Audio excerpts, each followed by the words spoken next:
ইসরায়েলের গাজা যুদ্ধে কে জয়ী হচ্ছে এ নিয়ে ধোঁয়াশা ক্রমে কেটে যাচ্ছে। যুক্তরাষ্ট্রের বিখ্যাত ফরেন অ্যাফেয়ার্স সাময়িকী বলছে এ লড়াইয়ে আসলে জয় হচ্ছে হামাসের। অন্যদিকে গত শুক্রবার সম্পরিচিত এক ইসরায়েলি টেলিভিশন জরিপে বলা হয়েছে দেশটির 51% মানুষ বলেছেন হামাসের বিরুদ্ধে তেল আবিবের সম্পূর্ণ বিজয় অসম্ভব। আর এ সময় নেতানিয়াহুর গাজা যুদ্ধের বিষয়ে খোদ ইসরায়েলি জনমত তার বিপক্ষে চলে যাচ্ছে। এই সময় তার পক্ষে রয়েছেন মাত্র 28% ইসরায়েলি। 63% মানুষ মনে করেন নেতানিয়াহু যেভাবে যুদ্ধ পরিচালনা করছেন তা গ্রহণযোগ্য নয়। দেশটির অভ্যন্তরীণ গোয়েন্দা সংস্থা শিনবেথের সাবেক প্রধান ডিস্কিন বলেছেন নেতানিয়াহু হলেন ইসরায়েলের এ যাবৎকালের সবচেয়ে বাজে প্রধানমন্ত্রী। এতে স্পষ্ট নেতানিয়াহু এ যুদ্ধে জয় পাচ্ছেন না।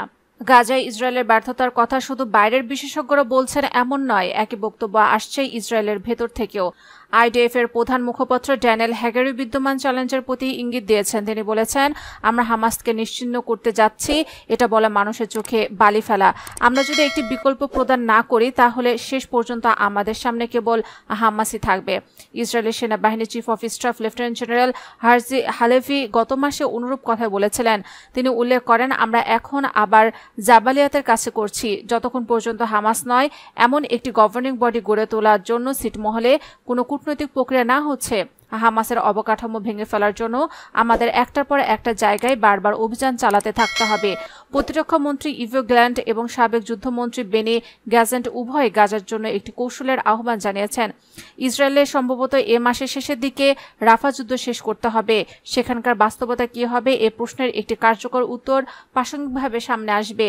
যদি আইডিএফ রাফা শহর থেকে সরে যায় তাহলে ইসরায়েলের হাত থেকে গাজার নেটরিজম এবং ফিলাডেলফি এই দুইটি করিডোরের নিয়ন্ত্রণ চলে যাবে। এ কারণে বলা হচ্ছে গাজা যুদ্ধে হামাসের জয় হয়েছে, ইসরায়েলের নয়। গাজাকে সম্মান করার চেষ্টা করেও জয় পাবে না ইহুদি রাষ্ট্রটি, বরং সেটি অষ্টম দশকে এসে চিরাচরিত বিলুপ্তির দিকে নিয়ে যেতে পারে ইসরায়েলকে। এই উপলব্ধি পশ্চিমে যেমন জোরদার হচ্ছে তেমনি ছড়িয়ে পড়ছে ইসরায়েলেও।